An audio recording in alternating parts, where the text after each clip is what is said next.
Chapter 11. He left his bed at 6 in the morning without having had a moment's sleep, all night haunted by dreams, dreams and more dreams. A quarrel between him and Karima in front of the old man who didn't seem to notice him. But if he had dreamed, then he must have fallen asleep. It's very cold, but you can take it.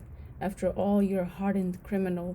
He switched on the light and was shocked to see his right glove still on. He stared at it in horror. He must have gotten rid of the bar and left the glove and forgotten this one. He had gone to the river bank, strolled around the island, chased after the car, crossed the streets, waved to the doorman, and all the time he had his right glove on. He felt a cold, creeping terror. What happened to all your careful planning? What traces have you left behind? You must check everything: the bed sheets, the blanket, the floor, your shoes, socks, jacket, shirt, handkerchief. He felt physically sick with fear and doubt. The investigating eyes will not miss a thing. He must get rid of the glove. He wrapped it in his towel, grabbed his soap, and went to the bathroom, his small scissors in his pajama pocket. He cut the glove into small pieces and flushed them down the toilet. He then washed his face and left the bathroom to return to his room, only to meet Ali Syracuse in the corridor. "Good morning, Mr. Saber. You are up early this morning." "Damn, what are you doing here?" "The guest in room 13 was up earlier than usual. That's the only thing I noticed, officer. That's exactly what the wretch will say." Damn. Damn. This was a bad omen. Did he wipe the floor after having disposed of the glove? Curses. He's going to the bathroom. He thought he had seen what looked like bloodstains by the sink. He stood rooted to the spot, his eyes glued to the bathroom door. The porter came out of the bathroom. "Can I do anything for you, sir?" He ignored him and went straight for the bathroom to look for bloodstains. "I forgot my soap," he said apologetically, trying to appear calm as he left the bathroom again. The man smiled. "You had it in your left hand." Catastrophe. Laughing nervously. "That's the hazard of waking early. I couldn't sleep. There was a terrible racket outside." He entered his room still laughing nervously. What a bad start. But no need to exaggerate the dangers. He inspected his clothes carefully while dressing. Looking up at the ceiling, he imagined Khalil lying on his bed. He shuddered. Murders happen every day, he reassured himself. It would be madness to leave now for Alexandria. Have I forgotten anything? Evidence could be found in the strangest places. He thought of taking his jacket to be dry cleaned, but how would he wrap it? This would certainly draw attention to him. Probably by this afternoon he would be answering questions.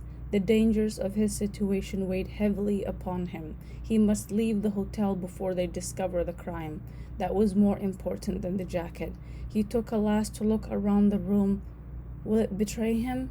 Muhammad al-Sawi was performing his morning prayers as Sabir walked into the lounge. There were a few people around as he sat down to his breakfast. The porter, Ali Syracuse, walked up to him. "You forgot this, Mr. Sabir."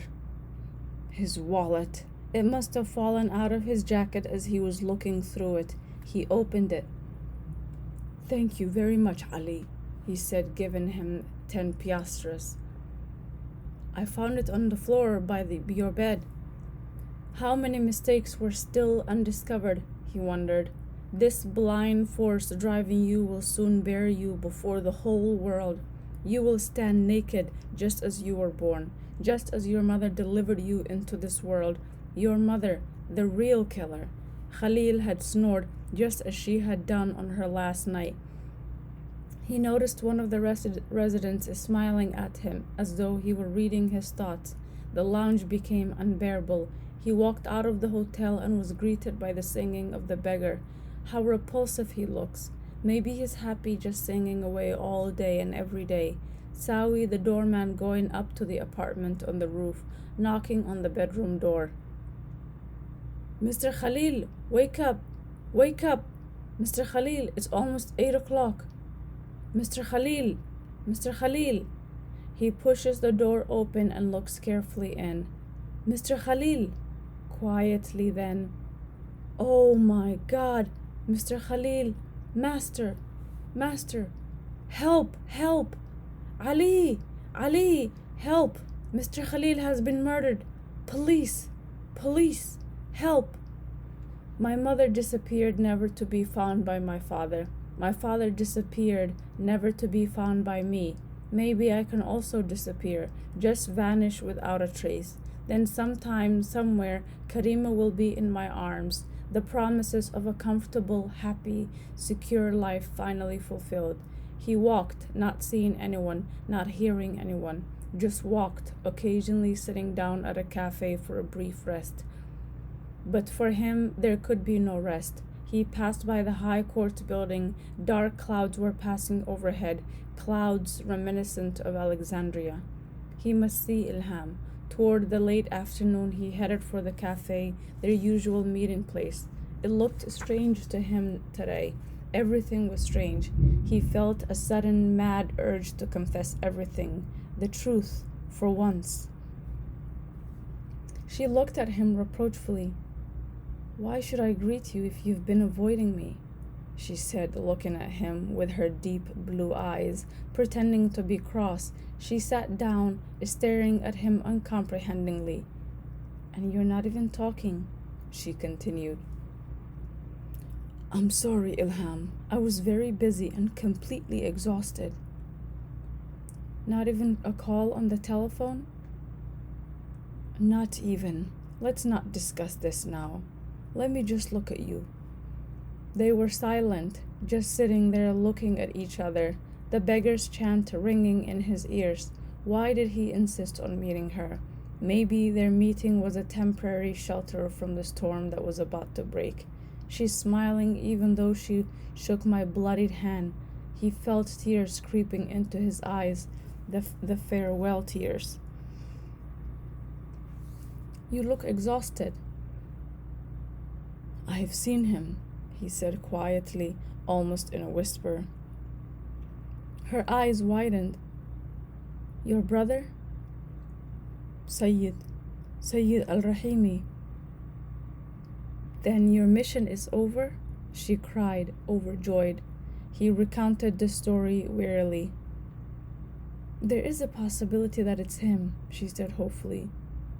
And also that it isn't, he retorted. When will this be over? She asked pleadingly. I consider it finished. You really look tired. I've been meeting a lot of people during the past few days. About your brother? Yes. They drank their juice in silence. A smile crossed her lips and she asked, Didn't you have any time to think of me? All the time. What did you think? When are you going to confess? When? When? Save yourself all these lies. Say something, she said, still coyly. Last time we spoke of a new job here in Cairo. Confess. Confess. That's all you're thinking of. Otherwise you'll explode. Yes, he said hastily. I haven't forgotten. In spite of your worries? I've been thinking of the various aspects of the new job. He could not resist any longer. Ilham, I love you. I love you with all my heart. I've been lying to you all this time. What do you mean? She asked, bewildered. My love for you is what drove me to lie. I don't understand. Confusion covered her face. I told you I was searching for my brother. Well, the truth is that I am searching for my father. Your father? Yes, my father. How did he disappear? Perhaps like my father? No, I always believed that he was dead, but my mother, just before dying, told me that he was alive and said that I must find him. Well, that doesn't change anything, she said, looking at him straight in the eye. But I'm broke, he cried. I don't own a thing. My mother was rich and I always led a comfortable life, but when she died, all she left me was her marriage certificate and the photograph as evidence. Other than that, I'm not worth a thing. Bewilderment and shock filled her eyes. What if he told her the whole truth about his mother? You look worried, he said quickly. No, just surprised, she replied haltingly. I'm not worthy of you, Ilham. I'll never forgive myself for deceiving you. I understand everything. I understand why you lied. What I can't bear is that I made you love someone not worthy of you. Your love for me, is that a lie? Never, never. I love you with all my heart. She sighed. It's your love for me that forced you to tell me the truth, isn't it? Yes, that's true. Then you've done nothing wrong by hiding the truth. But I must leave you. Why? She cried out, swallowing hard. I'm penniless. I have no one. I can't do anything. Money is not everything. As for having no family, what do we need family for? And besides, there are many things you can try your hand at. I doubt that. I have no education, no experience. I never had a job before. You see, there's no hope unless I find my father. And will your father be a substitute for everything else? My mother told me that he was a man of considerable means. She paused briefly then. But the advertisement, the name, the telephone directory, I mean... Yes, you're right. I no longer believe that he's a man of position or even that he's in Cairo, but he might be in any one of the other governorates, not necessarily Cairo. You say you saw him yesterday? I thought so, but I've lost faith in everything now. How long are you going to wait? That's a good question. I can no longer afford searching or waiting. And so? I don't know. All the avenues seem to come to a dead end. I must return home and look for any job, or else kill myself. And you say that you love me, she choked, biting her lips. Yes, Ilham, I do, with every fiber of my being. And you talk of leaving and suicide? Everything is lost now. I feel like someone slowly being strangled to death. But you love me, and I love you too. Pain and hopelessness were all over his face. But Ilham, I am far beneath you. You must be patient, Sabir, she pleaded. I will stand by you. Oh, what's the use? I was dreaming when I thought I'd find my father. That's why I allowed you to enter my life. That's why I fell in love with you. Work. That's what will solve our problem.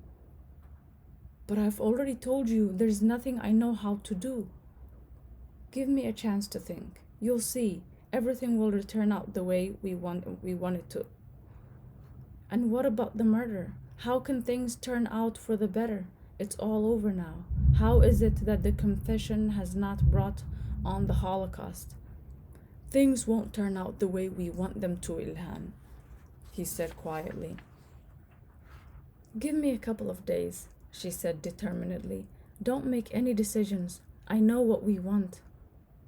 Tell her about your mother. Tell her what you did yesterday. Confess that you married another woman, a marriage that was sealed and consummated in blood. Tell her that you want to scream, scream, scream.